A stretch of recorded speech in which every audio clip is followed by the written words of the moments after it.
I'm Dean Johnson. And I'm Suzanne Egley. You may know us from the television series Home Time, where we show people how to make their homes more attractive and livable. We're here today with Dr. Michael Callender from the National Institutes of Health. Welcome, Dr. Callender. Glad to be here. Dr. Callender is with us today for a very special reason. That's right. Dr. Callender is an asthma allergy specialist. And with his help, we're going to show you how you trigger-proof your home. Well, that's especially important for people that suffer from asthma. That's right. A recent U.S. government report has documented that allergies are a very important cause for asthma. And one of the major sources for allergens is in the indoor environment, so that an asthma sufferer can go through his house and help get rid of the causes for his allergies and make his asthma better. A trigger might be something like a house plant, a rug, or even a family pet. We'll take you through a typical American home. We'll identify some of the common triggers and then show you how you can reduce or remove them from your home. Should we take a look inside? Well, first stop the kitchen. Now, are there some common triggers we should be looking for in here, Dr. Callender? Well, first, the refrigerator, or more specifically the grill at the bottom of it. Oh, that could definitely use some cleaning. Well, that's only part of the problem. There's also, in some older models, a drip pan that accumulates water, and that provides a source for mold growth. Oh, sure. And then the fan you hear working that cools the unit blows air over the grill in the back, and if it gets dusty, then it blows dust throughout the air. So how often do you recommend cleaning the refrigerator grill? 3 to 4 times a year.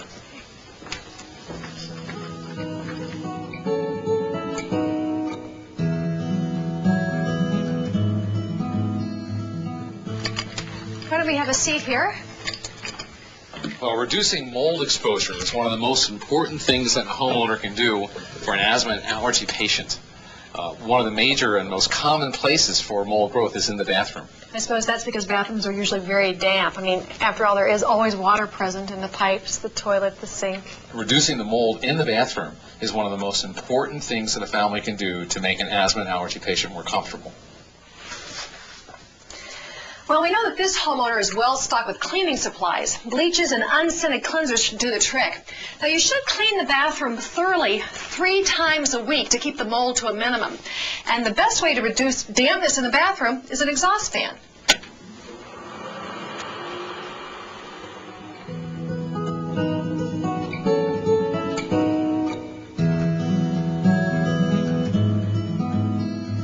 Let's talk about the living room.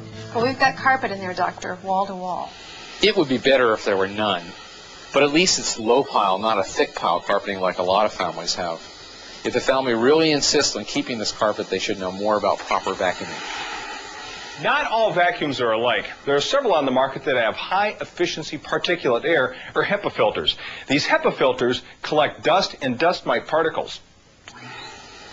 You might consider purchasing a specially designed vacuum cleaner which utilizes both double bags and a HEPA filter to remove dust mites from the exhaust. In fact, after using a regular vacuum cleaner, the number of dust mites in the air may be as much as 10 times higher than it was before vacuum cleaning. Wow, I guess a person with asthma or allergies shouldn't be doing their own vacuuming then. Well, ideally they shouldn't, but in case it's not possible to have someone else do the vacuuming, there are special masks that have been designed for the asthma person to vacuum with. How often should the living room or any room be vacuumed? Twice a week is fine. Any more than that is unnecessary.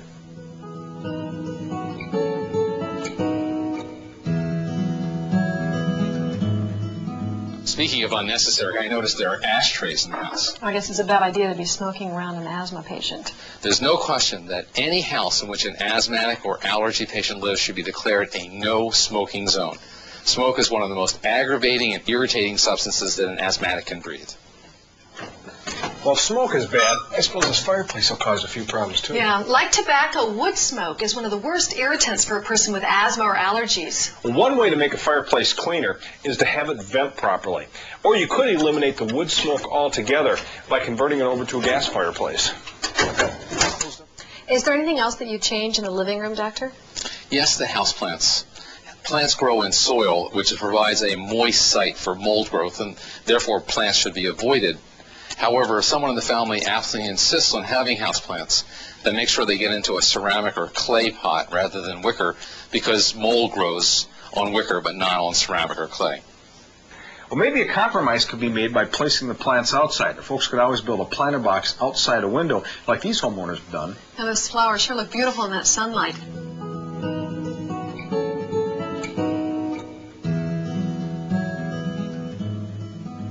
There is a place in a lot of homes that gets very little or no sunlight at all, the basement. And you're right, the basement is a spawning ground for mold growth, particularly in the heating ducts. Yes, we found that there was a lot of buildup in there. It kind of looked like a brown fuzz. That brown stuff's called aspergillus, a common mold that can aggravate allergies in some people. Every family with an allergic or asthmatic patient should do a thorough home heating system cleaning every year. And this should be done several weeks prior to the heating season. It's kind of a messy job, so I'd leave it up to professionals. But an easy thing to do is to clean or change the air filter for the furnace. Let's see how this one looks. Oh boy, that is pretty dirty. Now you have several alternatives here. You can change the filter every month. You can wash it monthly. You can get a whole house high efficiency particulate air filter or an electrostatic filter. The electrostatic filter is especially good at trapping aggravating particles. And one last thing, there is a humidifier hooked up to this system. Is there anything special we should know about that? You should keep the humidity at below 50%. That helps slow down the growth for dust mites and mold.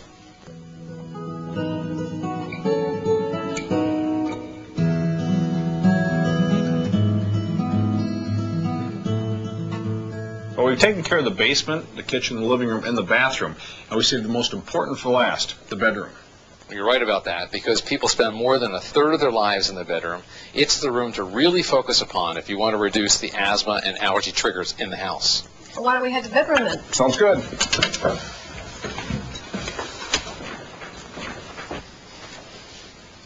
As I said, because the asthma and allergy patient spends so much time in his bedroom, we should make it as safe and comfortable for him as possible, a sort of a sanctuary away from the dust and mold that he sees elsewhere in the house. Say, it looks like this guy's a real sports fan.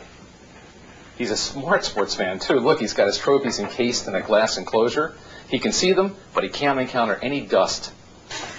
Boy, it must be tough to have asthma and allergies when you're young because you always want to collect and save all kinds of stuff. Yes, but it's especially important for an asthma or allergy sufferer to have a clean room. Any dust collecting materials on the top of cupboards or on the walls are going to be trouble in the long run. You're better off doing exactly what you're doing and clearing out the room. You know, most people can't keep their closets clean in the way that we recommend it, so ordinarily we recommend that you take clothing out of the bedroom and keep the closet empty. But this setup, which allows you to have a nice clean closet, to have the floor open so you can vacuum it or wet mop it, is perfect. And it's the kind of closet setup we'd recommend for an asthma or allergy sufferer. This must be the boy's dog. Fortunately, this picture is the only way the dog can safely enter the room.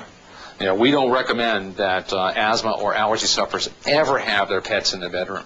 And the reason is that pets provide several potent sources of allergen. Dog and cats have allergens in their saliva and also in flakes of skin, which we call dander. And so either the saliva or the skin flakes can float in the air. And they're very, very small. They last in the air for quite a long time after a single entrance of the animal into the bedroom. And so if you're in the bedroom, you could be breathing in these allergens for long periods of time, which would aggravate asthma. Now, the other question that's always asked me is about short and long-haired dogs. It doesn't make any difference. They're both equally bad sources of allergen. And then finally, cats are a more potent source of allergen than their dogs. It's best for families with asthmatic or allergic members not to have pets. But if a pet's been in the family for years, work out some type of compromise, like keeping the pet outside. If the pet must be indoors, never allow it in the patient's room. And wash it regularly, even if it's a cat. What about fish? Well, fish are great, as long as the aquarium's not too big. A real big aquarium can raise the humidity in a room and facilitate mold growth. Well, we know that a big source for dust in the bedroom are the mattresses and pillows.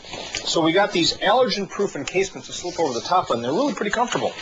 Well, the problem is not dust itself, but dust mites, which are microscopic little creatures that live in dust, and they actually survive by eating scales of human skin that we shed all the time. So it's obvious why they like bedrooms, because you have people living around them in the right environment, right temperature, right humidity, and lots of sources of human skin to eat off of and live.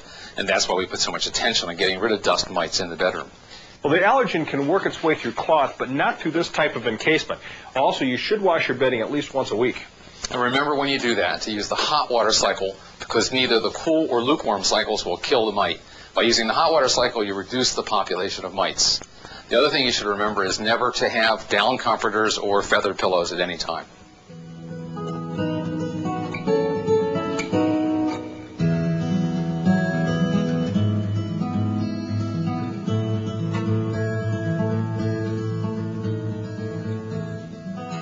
On warm warm spring or fall days, most of us like to open up a window to let in a cool breeze. But this probably isn't a good idea if you have asthma or allergies. An air conditioner is a good alternative. It cools the air and dries it, preventing the humid conditions that make it easy for mold and dust mites to grow. And it also filters out pollens and other allergens from the air. And it can be placed in a window or installed in the wall. Remember, though, that air conditioners require some maintenance. The drip pan can accumulate water, and it provides another source for mold growth. And finally, during the time when it's not used, it can accumulate dust and pollens. So when you turn it on, you can expose allergic family members to these accumulated materials and precipitate an asthma attack. They should be out of the room.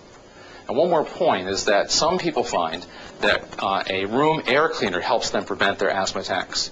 I would strongly recommend that you rent one prior to purchasing it to make sure it works. Oh, that's a good point. Let's see, what else do we have in here? Well, we've got hardwood floors. That's got to be better than wall-to-wall carpet. Well, you're absolutely right. It's much better than wall-to-wall carpet. However, they should be very careful with this throw rug. The throw rug, like curtains and bedding, is also a breeding site for dust mites. The throw rug should be washable, and it should be washed in hot water every week. Okay. There's one more point. This is a bedroom that's built in the basement, and therefore it's built on a concrete slab. Concrete slabs are always damp, and therefore they provide an appropriate setting for dust mites to grow. So one should never put carpeting on a concrete slab. Wood floor like this or linoleum of any kind is preferred. Okay. Now for the windows, they should have a light washable curtain that gets washed, or shades. Okay, I see these Venetian blinds are pretty bad. The dust is building up on every slat. So I suppose these are down and the curtains are up. That's right. Say, it looks like this house has a forced air heating system. I suppose along with the air it also circulates dust mites and other allergens? Yes, and we'd recommend that you get a cleaner heating system such as electric or hot water radiant heating systems. I suppose we could tape up the vents here and then install electric baseboard heat. That'd be a great idea. Okay. And the only thing else I'd recommend in this area would be to regularly wet mop the floor.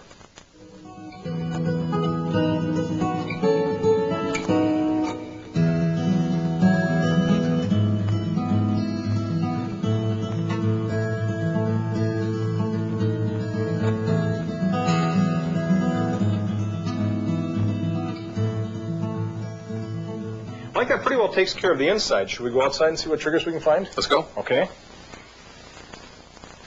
Now this is good, a crew cut lawn. You should set your mower so it mows the grass at 1 inch or less.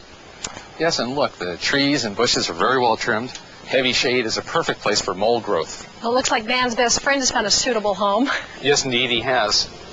You know, the work that goes into allergy-proofing your house can require a bit of sacrifice, but for an asthmatic patient, it's definitely worthwhile. Well, thanks, Dr. Kellner, and thanks to each of you for watching. Well, hopefully we've shown you some ways that you can make your home environment a better, safer place, and that you can start and maintain a home management program that will reduce or even eliminate some of the triggers of allergy and asthma. Your local hardware store or home improvement center can help make some practical suggestions on how to make these home modifications we mentioned here today. I'm Suzanne Egley. And I'm Dean Johnson. Thanks for watching.